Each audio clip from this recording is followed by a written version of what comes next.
ഫർമാസ് cooperative സ്റ്റഡീസിൻ്റെ മറ്റൊരു വീഡിയോയിലേക്ക് എല്ലാവർക്കും സ്വാഗതം.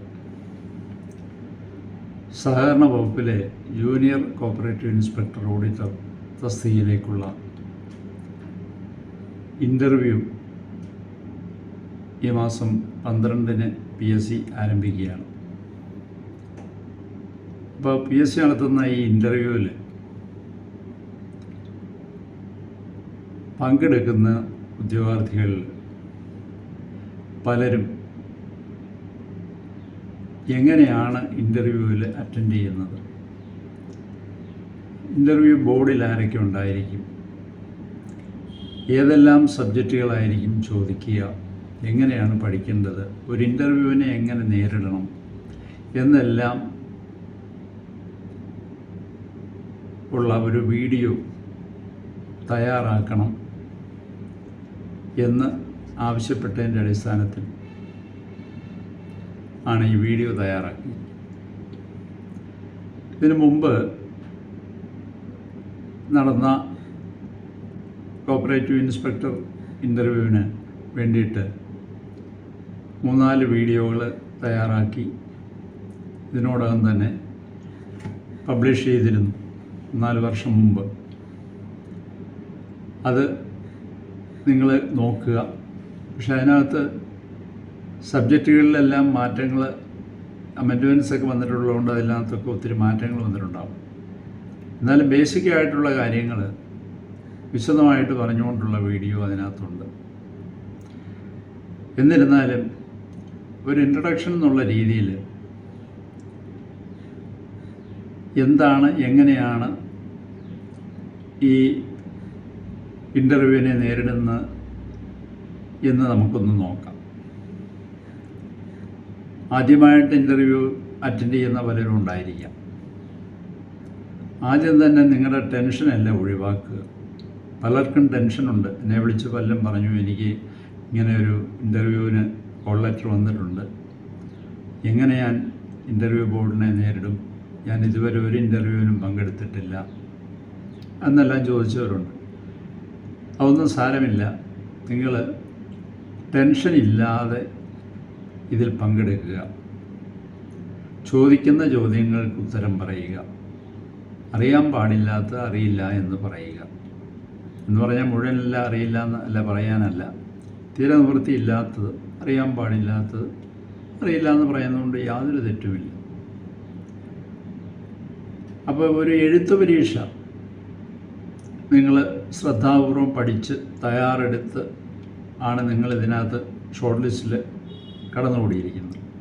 ആ എഴുത്ത് പരീക്ഷയ്ക്ക് നമ്മൾ തയ്യാറെടുത്ത പോലെ തന്നെ പ്രാധാന്യം കൊടുക്കണം ഇൻ്റർവ്യൂവിന്. കാരണം ഇൻ്റർവ്യൂവിൻ്റെ കിട്ടുന്ന മാർക്ക് ആണ് ഫൈനൽ റാങ്ക് ലിസ്റ്റ് നിങ്ങളെ ഉൾപ്പെടുത്താൻ സഹായിക്കുന്നത്. അന്നേരം റിട്ടേൺ ടെസ്റ്റിൻ്റെ മാർക്കും ഇൻ്റർവ്യൂവിൻ്റെ മാർക്കും കൂടെ കണക്കിലെടുത്തായിരിക്കും ഫൈനൽ റാങ്ക് ലിസ്റ്റിൽ നിങ്ങൾ എത്തിപ്പെടുക. അതുകൊണ്ടാണ് നിങ്ങൾ റിട്ടേൺ ടെസ്റ്റിൽ എത്ര മാർക്ക് കിട്ടിയാലും ഇൻ്റർവ്യൂവിന് നല്ല മാർക്ക് വാങ്ങാൻ ശ്രമിക്കണം എന്ന് പറഞ്ഞത്. ഇൻ്റർവ്യൂവിന് നല്ല മാർക്ക് ലഭിക്കാൻ ഉതകുന്ന ചില കാര്യങ്ങൾ നമുക്ക് നോക്കാം.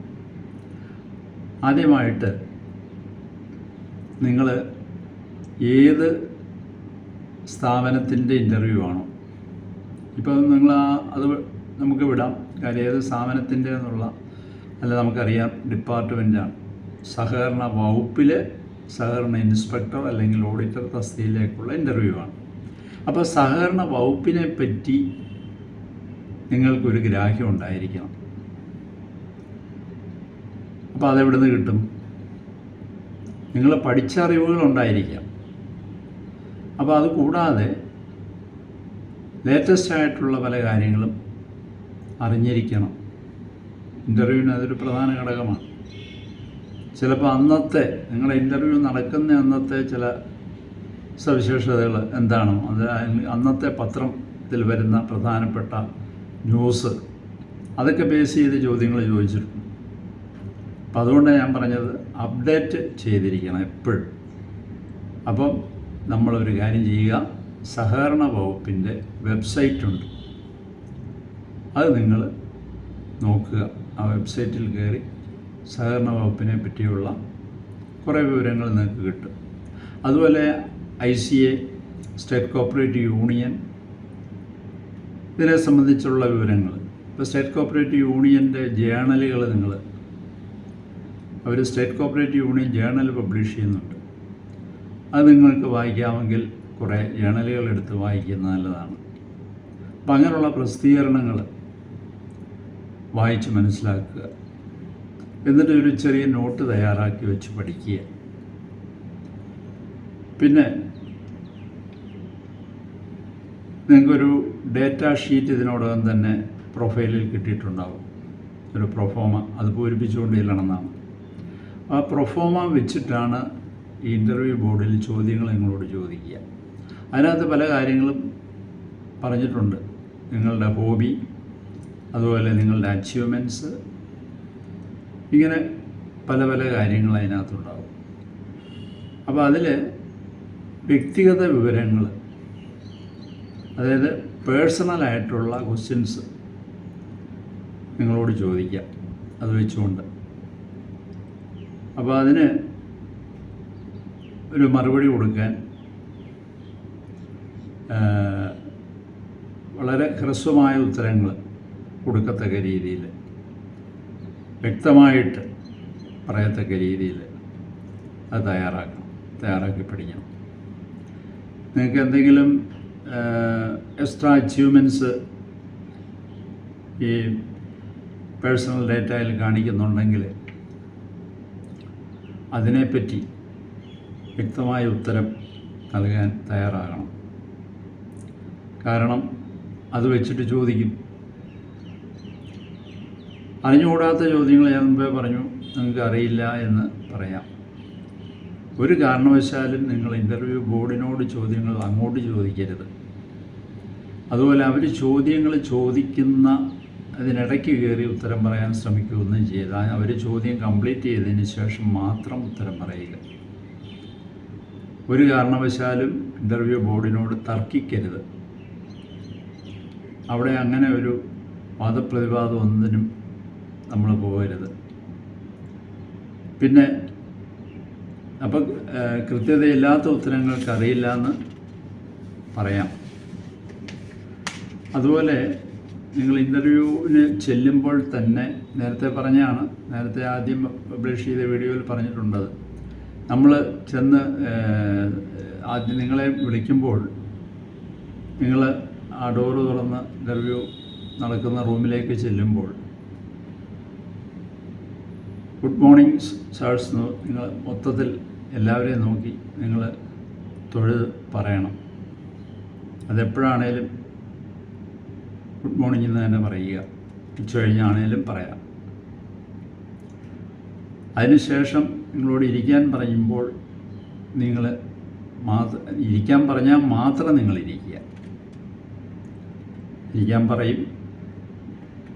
പറയുമ്പോൾ നിങ്ങൾ അവിടെ ഒരു കസേര കാണും. ആ കസേര വലിച്ചിട്ട് ഇരിക്കാൻ പാടില്ല എന്നുള്ളത് പ്രത്യേകം ശ്രദ്ധിക്കുക. ഇതെല്ലാം നിങ്ങൾ ആ മുറിയിലോട്ട് പ്രവേശിക്കുന്നിടം മുതൽ ആ ഇൻ്റർവ്യൂ ബോർഡിലുള്ളവർ നിങ്ങളെ ശ്രദ്ധിക്കുന്നുണ്ടാവും. നിങ്ങളുടെ പെരുമാറ്റ രീതികളെല്ലാം തന്നെ, ഇതെല്ലാം ഒരു ഇൻ്റർവ്യൂവിനെ കണക്കിലെടുക്കുന്നതാണ്. എപ്പോഴും ഒരു ഡോർ അടച്ചിട്ട ഡോറാണ്, അവിടെ നോക്ക് ചെയ്തതിന് ശേഷം മാത്രമേ തുറക്കാവുള്ളൂ. അപ്പോൾ കസേര വലിച്ചിട്ട് ഇരിക്കാതെ കസേര സാവകാശം എടുത്ത് മുമ്പോട്ട് വെച്ച് നിങ്ങൾക്ക് കംഫർട്ടബിളായിട്ട് നിങ്ങളിരിക്കുക. അവിടെ ചാരിക്കിടന്ന് കാലും നീട്ടി വെച്ച് അങ്ങനെയൊന്നും ഇരിക്കരുത്. വളരെ സ്ട്രെയിറ്റായിട്ട് അവിടെ ഇരിക്കുക. ഒരു കാരണവശാലും മേശപ്പുറത്ത് കൈ കുത്തരുത്. കൈ മടിയിൽ തന്നെ വെക്കുക. അതിന് മുമ്പ് തന്നെ, ഇൻ്റർവ്യൂവിന് മുമ്പ് തന്നെ നിങ്ങളുടെ സർട്ടിഫിക്കറ്റുകളും മറ്റു കാര്യങ്ങളുമൊക്കെ വെരിഫിക്കേഷൻ നടത്തിയിരിക്കും. അല്ലെങ്കിൽ അന്നേരമാണ് നടത്തുന്നതെങ്കിൽ ആ സമയത്ത് അത് ചോദിക്കുമ്പോൾ കൊടുക്കുക. അതിനുശേഷം നിങ്ങളുടെ പ്രൊഫോമ വെച്ചിട്ട് നിങ്ങളുടെ പേര്, അതുപോലെ തന്നെ സ്ഥലം, ഇങ്ങനെയുള്ള കാര്യങ്ങളായിരിക്കും ആദ്യം ചോദിക്കുക.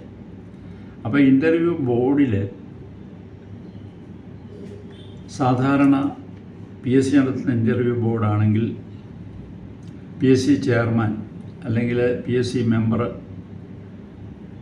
ഏതെങ്കിലും ഒരു മെമ്പർ ആയിരിക്കും ഇൻ്റർവ്യൂ ബോർഡിൻ്റെ ചെയർമാൻ എന്ന് പറയുന്നത്. PSC ചെയർമാനോ അല്ലെങ്കിൽ ഏതെങ്കിലും PSC മെമ്പറോ ആയിരിക്കും ഇൻ്റർവ്യൂ ബോർഡിൻ്റെ ചെയർമാൻ. ഈ ഇൻ്റർവ്യൂ ബോർഡിൽ ഈ ചെയർമാനെ കൂടാതെ ഒരു 3-4 പേരും കൂടെ കാണും. അതിൽ ഒരാളെന്ന് പറയുന്നത്, ആ 3-4 പേരിൽ ഒരാളെന്ന് പറയുന്നത് സഹകരണ വകുപ്പിൻ്റെ ഇൻ്റർവ്യൂ ആവുകൊണ്ട്, സഹകരണ വകുപ്പിലേക്കുള്ള ഇൻ്റർവ്യൂ ആവുകൊണ്ട് സഹകരണ സംഘം രജിസ്ട്രാർ അല്ലെങ്കിൽ രജിസ്ട്രാർക്ക് വേണ്ടി ഏതെങ്കിലും ഒരു അഡീഷണൽ രജിസ്ട്രാറിൻ്റെ റാങ്കിലുള്ള ഒരാളായിരിക്കും. കഴിഞ്ഞ ഇൻ്റർവ്യൂവിനെല്ലാം അങ്ങനെയായിരുന്നു നടന്നത്. ചില സ്ഥലങ്ങളിൽ രജിസ്ട്രാർ തന്നെ പങ്കെടുത്തിട്ടുമുണ്ട്.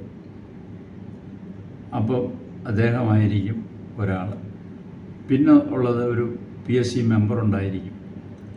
പിന്നെ ഒരു സബ്ജക്റ്റ് എക്സ്പേർട്ട്, കോളേജ് പ്രൊഫസേഴ്സൊക്കെ ആയിരിക്കും സാധാരണ വരിക.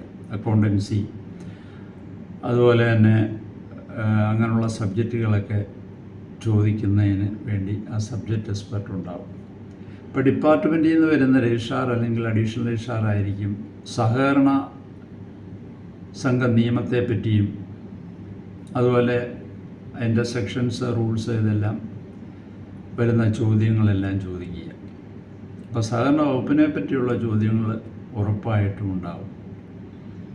അപ്പം ആദ്യം PSC ചെയർമാനായിരിക്കും, അല്ലെങ്കിൽ ആ ബോർഡിൻ്റെ ചെയർമാൻ, PSC ചെയർമാൻ എന്ന് പറയേണ്ട, ആ ബോർഡിൻ്റെ ചെയർമാൻ ആരാണോ ആ ആളായിരിക്കും നിങ്ങളോട് പേഴ്സണലായിട്ടുള്ള കാര്യങ്ങൾ, നിങ്ങളുടെ പേര്, എവിടെ നിന്ന് വരുന്നു, നിങ്ങളുടെ സ്ഥലത്തെ ആസ്പദമാക്കിയുള്ള ചോദ്യങ്ങൾ. അപ്പോൾ ആദ്യം ചിലപ്പോൾ ഒരു സെൽഫ് ഇൻട്രൊഡക്ഷൻ ആയിരിക്കാം.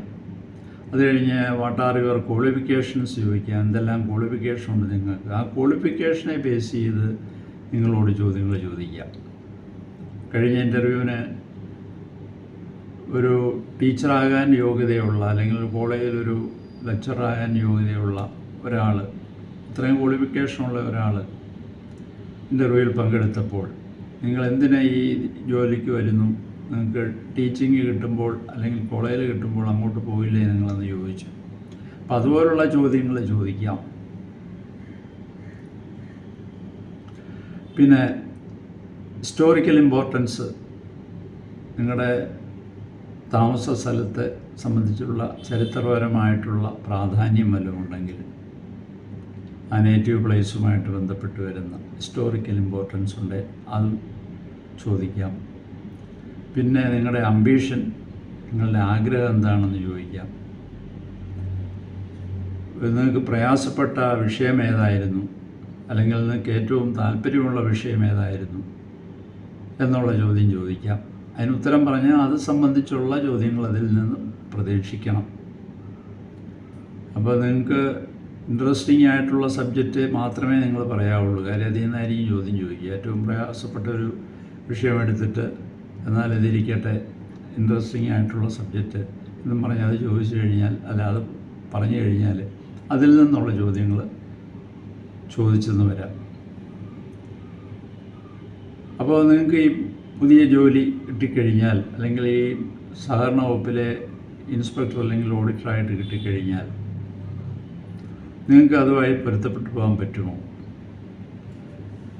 അല്ലെങ്കിൽ നിങ്ങൾക്ക് താല്പര്യമുണ്ടോ അതിലോട്ട് എന്നെല്ലാം ചോദിക്കാം. എവിടെ ജോലി കിട്ടിയാലും പോകുമോ? അപ്പോൾ അതിനെല്ലാം ഉത്തരം നിങ്ങൾ പറയണം. പിന്നെ ആ പേഴ്സണൽ ക്വസ്റ്റ്യൻസ് കഴിഞ്ഞാൽ പിന്നെ വരുന്ന സബ്ജക്റ്റ് വൈസ് ക്വസ്റ്റ്യൻസാണ്.